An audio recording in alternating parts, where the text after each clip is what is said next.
तत्सवितुर्वरेण्यं भर्गो देवस्य धीमहि धियो यो नः प्रचोदयात्।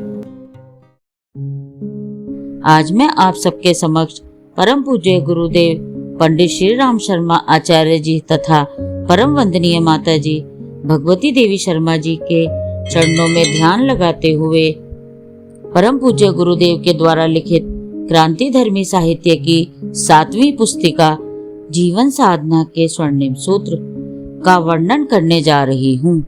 आशा है आप सब धैर्य से सुनेंगे और सराहेंगे। धन्यवाद।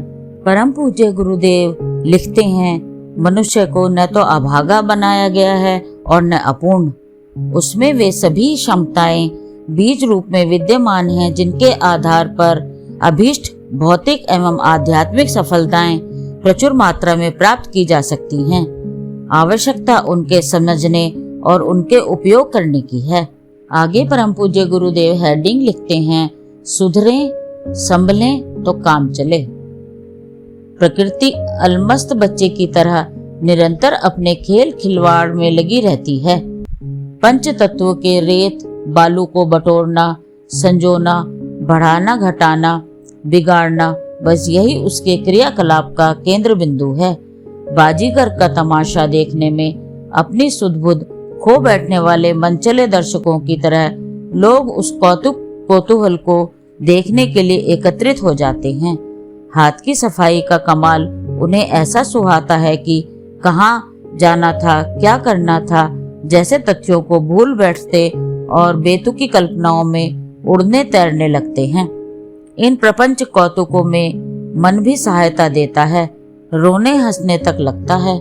यही है प्रकृति का प्रपंच, जिसमें आम आदमी बेतरह उलझा, उद्विग्न, खिन्न, विपन्न होते देखा जाता है।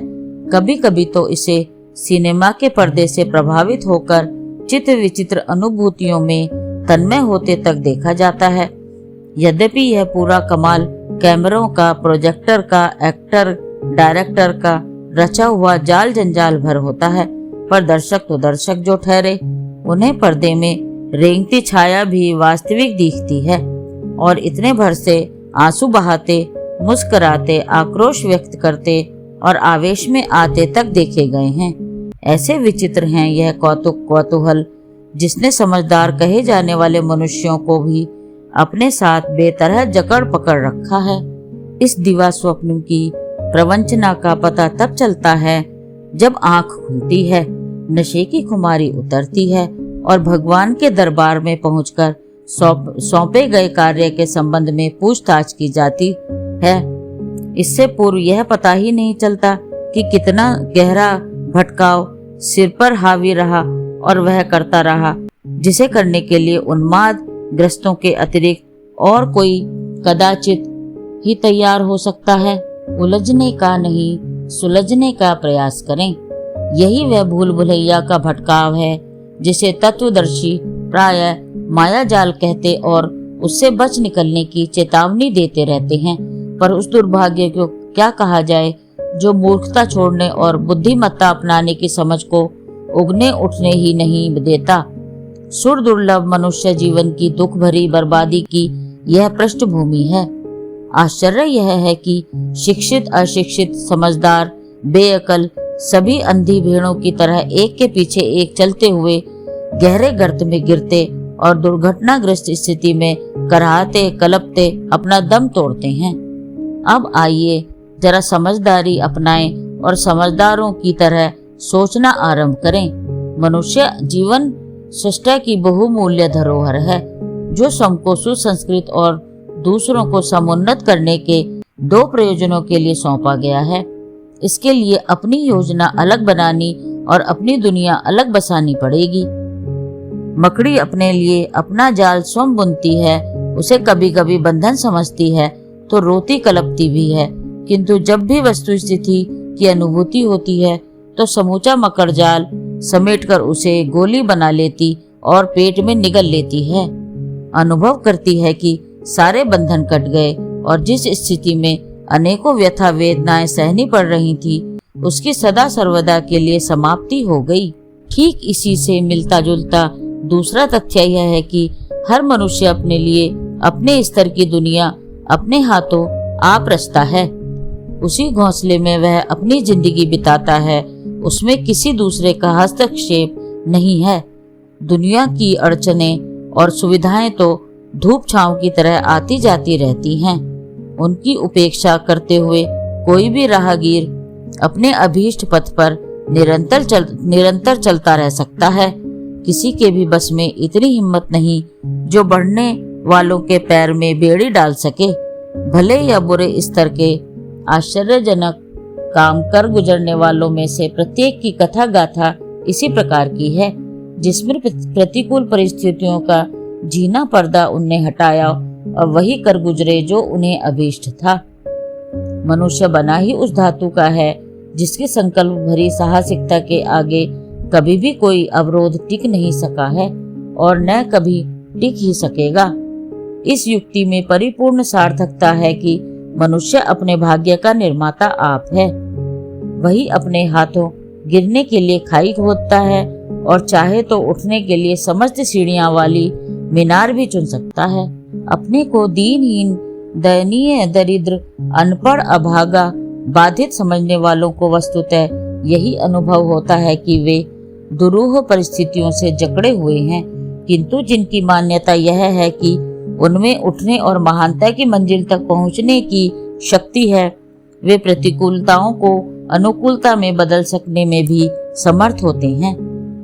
उठने में सहायता करने का श्रेय किसी को भी दिया जा सकता है और गिरने में गिराने का दोषारोपण भी किसी पर भी किया जा सकता है, पर वस्तु स्थिति ऐसी है कि यदि अपने ही व्यक्तित्व और कृतित्व को ऊंचा उठाने और गिराने के लिए उत्तरदायी ठहराया जाए तो वह मान्यता सबसे अधिक सही होगी।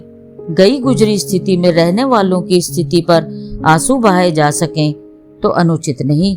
उनकी सहायता करना भी मानवोचित कर्तव्य है, पर यह भुला नहीं दिया जाना चाहिए कि जब तक तथाकथित असहाय कहाने वालों का मनोबल न उठाया जाएगा, उनमें पुरुषार्थ पूर्वक आगे बढ़ने का संकल्प न उभारा जाएगा, तब तक ऊपर से थोपी गई सहायता कोई चिर स्थायी परिणाम उत्पन्न न कर सकेगी। उत्कंठा का चुंबकत्व अपने आप में इतना शक्तिशाली है कि उसके सहारे निश्चित रूप से प्रगति का पथ प्रशस्त किया जा सकता है। इस उक्ति को भी ध्यान में रखे ही रहना चाहिए कि ईश्वर मात्र उन्हीं की सहायता करता है जो अपनी सहायता आप करते हैं। दीन दुर्बलों को तो प्रकृति भी अपनी मौत अपने आप मरने के लिए उपेक्षा पूर्वक छोड़ती और मुंह मोड़कर अपनी राह चल पड़ती देखी गई है। शास्त्रकारों और आप्तजनों ने इस तथ्य का पग पग पर प्रतिपादन किया है। वेदांत विज्ञान के 4 महत्वपूर्ण सूत्र हैं: तत्वमसि, अयत आत्मा ब्रह्म, प्रज्ञानम ब्रह्म, सो अहम। इन चारों का एक ही अर्थ है कि परिष्कृत जीवात्मा ही परम ब्रह्म है। हीरा और कुछ नहीं, कोयले का ही परिष्कृत स्वरूप है।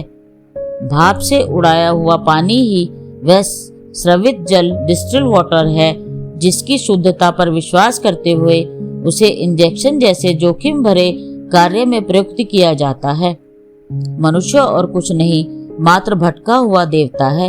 यदि वह अपने ऊपर चढ़े मल आवरण और विक्षेप को, कषाय कलमशों को उतार फेंके तो उसका मनोमुग्धकारी अतुलित सौंदर्य देखते ही बनता है। गांधी और अष्टावक्र की दृश्यमान कुरूपता उनकी आकर्षकता, प्रतिभा, प्रामाणिकता और प्रभाव गरिमा में राई रत्ती भी अंतर न डाल सकी। जब मनुष्य के अंतःकरण का सौंदर्य खुलता है तो बाहरी सौंदर्य की कमी का कोई महत्व नहीं रह जाता।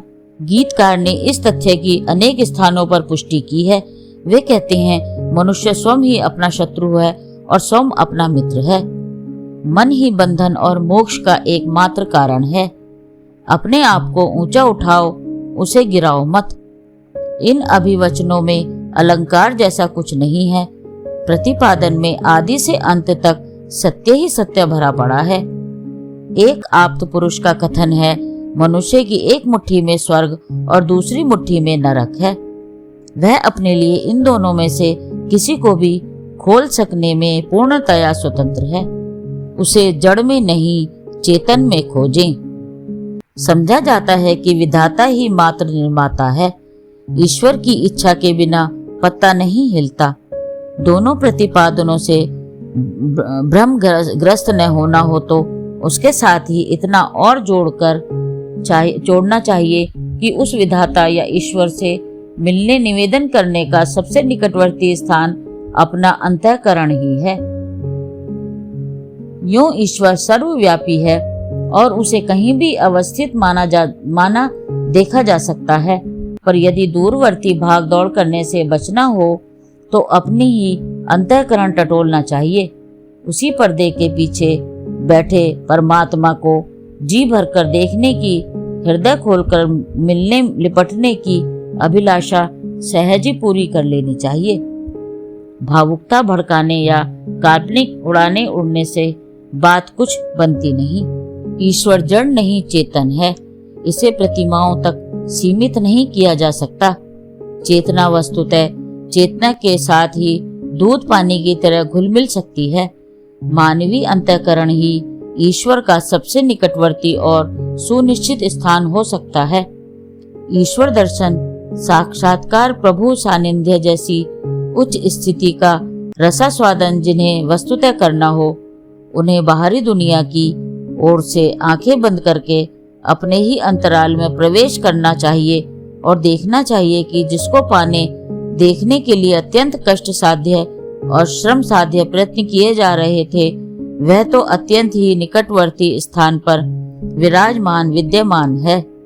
सरलता को कठिन बनाकर रख लेना, यह शीर्षासन लगाना भी तो मनुष्य की इच्छा और चेष्टा पर निर्भर है।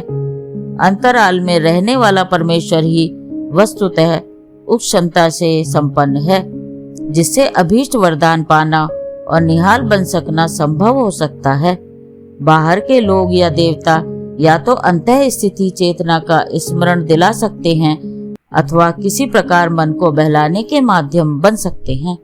मंदिर बनाने के लिए अतिशय व्याकुल किसी भक्त ने किसी सूफी संत से मंदिर की रूपरेखा बना देने का अनुरोध किया। उसने अत्यंत गंभीरता से कहा, इमारत अपनी इच्छा अनुसार कारीगरों की सलाह से बजट के अनुरूप बना लो, पर एक बात मेरी मानो, उसमें प्रतिमा के स्थान पर एक विशालकाय दर्पण ही प्रतिष्ठित करना, ताकि उसमें अपनी छवि देखकर दर्शकों को इस वास्तविकता का बोध हो सके कि या तो ईश्वर का निवास उसके लिए विशेष रूप से बने इसी काय कलेवर के भीतर विद्यमान है, अथवा फिर यह समझें कि आत्मसत्ता को यदि परिष्कृत किया जाए तो वही परमात्म सत्ता में विकसित हो सकती है। इतना ही नहीं, वह परिष्कृत आत्मसत्ता पात्रता के अनुरूप दिव्य वरदानों की अनवरत वर्षा भी करती रह सकती है। भक्त को कुछ का कुछ सुझाने वाली सस्ती भावुकता से छुटकारा मिला। उसने एक बड़ा हॉल बनाकर सचमुच ही ऐसे स्थान पर एक बड़ा दर्पण प्रतिष्ठित कर दिया जिसे देखकर दर्शक अपने भीतर के भगवान को देखने और उसे निखारने उभारने का प्रयत्न करते रह सके। मनः शास्त्र के विज्ञानी कहते हैं, मनः स्थिति ही परिस्थितियों की जन्मदात्री है। मनुष्य जैसा सोचता है वैसा ही करता है एवं वैसा ही बन जाता है। किए हुए भले बुरे कर्म ही संकट एवं सौभाग्य बनकर सामने आते हैं। उन्हीं के आधार पर रोने हंसने का संयोग आ धमकता है। इसीलिए परिस्थितियों की अनुकूलता और बाहरी सहायता प्राप्त करने की फिराक में घूमने की अपेक्षा यह 1000 दर्जे अच्छा है कि भावना, मान्यता, आकांक्षा, विचारना और गतिविधियों को परिष्कृत किया जाए। नया साहस जुटाकर, नया कार्यक्रम बनाकर प्रयत्नरत हुआ जाए और अपने बोए हुए को काटने के सुनिश्चित तथ्य पर विश्वास किया जाए। बिना भटकाव का यही एक सुनिश्चित मार्ग है। अध्यात्मवेत्ता भी प्रकारांतर से इसी प्रतिपादन पर तर्क, तथ्य, प्रमाण और उदाहरण प्रस्तुत करते हैं कि मनुष्य अपने स्वरूप को सत्ता एवं महत्ता को, लक्ष्य एवं मार्ग को भूलकर ही आए दिन असंख्य विपत्तियों में फंसते हैं। यदि अपने को सुधार लें तो अपनी सुधरा प्रतिबिंब व्यक्तियों और परिस्थितियों में झलकता चमकता दिखाई पड़ने लगेगा। यह संसार गुंबज की तरह अपने ही उच्चारण को प्रतिध्वनि करता है, अपने जैसे लोगों का ही जमघट साथ में जुड़ जाता है और भली बुरी अभिरुचि को अधिकाधिक उत्तेजित करने में सहायक बनता है। दुष्ट दुर्जनों के इर्द गिर्द ठीक उसी तरह की मंडली मंडल बनने लगते हैं।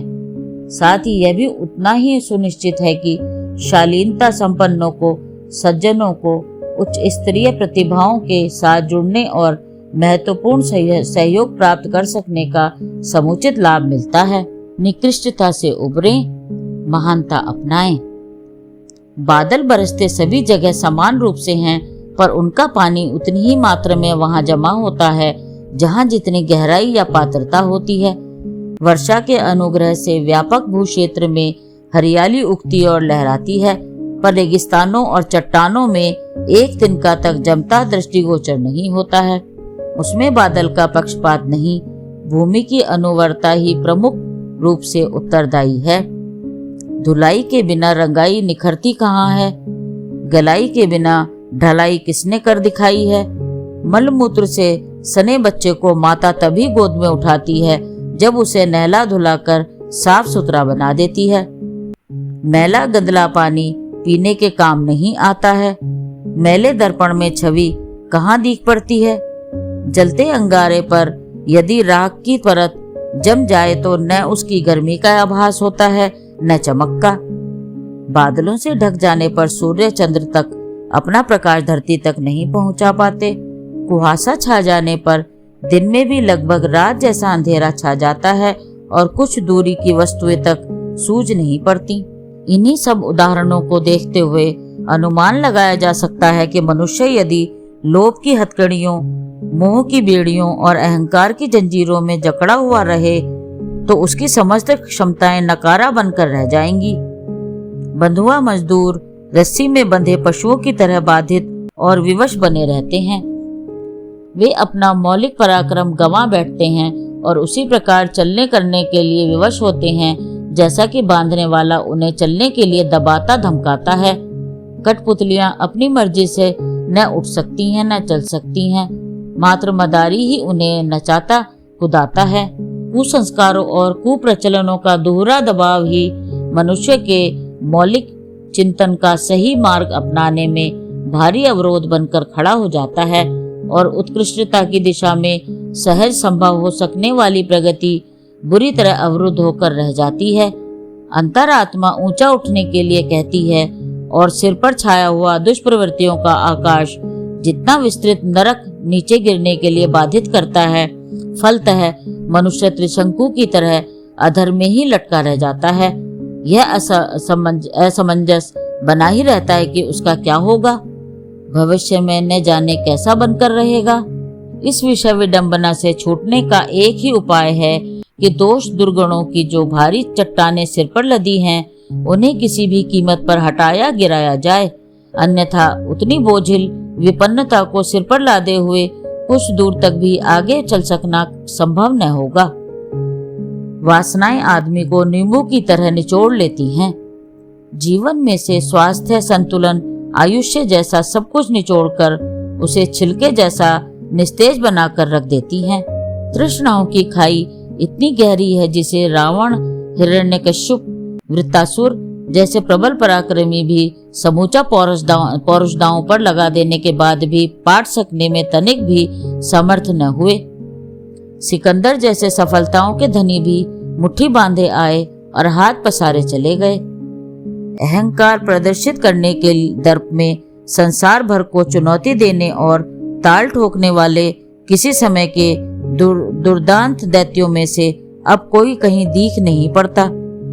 राजाओं के मणि मुक्तकों से जड़े राजमुकुट और सिंहासन न जाने धाराशायी होकर कहाँ धूल चाट रहे होंगे। यह करतूतें उन्हीं पैशाविक दुष्प्रवृत्तियों की हैं जो मनुष्य पर उन्माद की तरह छाई रहती हैं और उसकी बहुमूल्य जीवन संपदा को कौड़ी के मोल गंवा देने के लिए दिग्भ्रमित करती रहती हैं। स्वार्थ सिद्धि की ललक लिप्सा वस्तुतः अनर्थ के अतिरिक्त और कुछ हाथ लगने नहीं देती। स्थिति उस जादुई राजमहल जैसी बन जाती है जिसमें प्रवेश करने पर दुर्योधन को जल के स्थान पर थल और थल के स्थान पर जल दिखने लगा था। जो करना चाहिए उसका निरंतर तिरस्कार बहिष्कार ही होता रहता है और अपनी चतुरता की डींग हाँकने वाले निरंतर वह करते रहते हैं जो नहीं करना चाहिए। इस मानसिकता को व्यामोह का सम्मोहन नाम देने के अतिरिक्त और क्या कहा जाए? क्या यह दुर्गति और दुर्गंध से भरी दुर्दशा ही मानव जीवन की नियति है? जो हो, पर वास्तविकता यही है कि औसत आदमी इन्हीं परिस्थितियों में स्वेच्छा पूर्वक या बाधित होकर रहने के लिए अभ्यस्त पाया जाता है। हानि को लाभ और लाभ को हानि समझने वालों के हाथ वैसी ही दुर्गति लग सकती है जैसी कि अधिकांश लोगों के गले बंधी और छाती पर चढ़ी दिखाई देती है। अचंभा यही है कि सड़े नालों में पलने और बढ़ने वाले कीड़े अपनी स्थिति की दयनीयता का अनुभव तक नहीं कर पाते।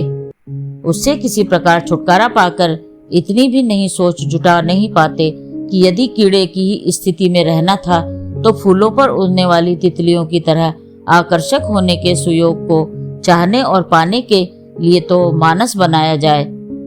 जब आकांक्षा तक मर गई तो उत्कर्ष की पक्षधर हलचलें भी कहां से कैसे उभर सकेंगी? मानव जीवन का परम पुरुषार्थ सर्वोच्च स्तर का सौभाग्य एक ही है कि वह अपनी निकृष्ट मानसिकता से त्राण पाए। भ्रष्ट चिंतन और दुष्ट आचरण वाले स्वभाव अभ्यास को और अधिक गहन करते रहने से स्पष्ट इनकार कर दे। भूल समझ में आने पर उल्टे पैरों लौट पड़ने में भी कोई बुराई नहीं है। गिनती गिनना भूल जाने पर दोबारा नए सिरे से गिनना आरंभ करने में किसी समझदार को संकोच नहीं करना चाहिए। जीवन सच्चे अर्थों में धरती पर रहने वाला देवता है। नर कीटक, नर पशु, नर पिशाच जैसी स्थिति तो उसने अपनी मर्जी से स्वीकार की है। यदि वह कायाकल्प जैसे परिवर्तन की बात सोच सके तो उसे नर नारायण महामानव बनने में भी देर न लगेगी। आखिर वह है तो ऋषियों, तपस्वियों, मनस्वियों और मनीषियों का वंशधर ही। क्रांतिधर्मी साहित्य की आगे की वीडियो देखने के लिए कृपया लाइक करें, सब्सक्राइब करें तथा हमारी नई वीडियो देखने के लिए बेल आइकन दबाएं। धन्यवाद।